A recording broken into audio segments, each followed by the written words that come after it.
अस्सलाम नाज़रीन, मैं आपको एक नई खबर से आगाह कर रहा हूँ कि ऐमा बेग और शादाब खान। आप जानते हैं कि शादाब खान एक क्रिकेटर है और ऐमा बेग मॉडल है। इस छोटी सी वीडियो में आपको मुकम्मल तफसील बताने जा रहा हूँ। आपसे गुजारिश है कि मेरे चैनल को सब्सक्राइब करें और बेल आइकन को प्रेस कर दें ताकि हम आपको नई वीडियो और नई मालूमात से आगाह करते रहें। आगे बढ़ते हैं इस मुख्तसर वीडियो की तफसील की जानिब कि ऐमा बेग है कौन और शादाब खान की क्या शख्सियत है। सबसे पहले हम आपको शादाब खान के बारे में बताते हैं कि शादाब खान एक क्रिकेटर हैं और ये बैट्समैन है पाकिस्तानी क्रिकेट टीम के।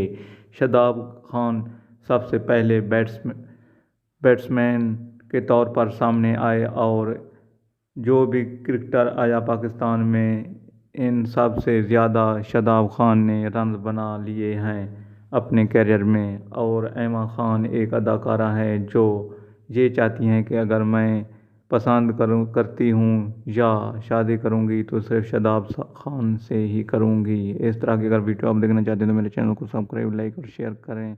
देखते रहें।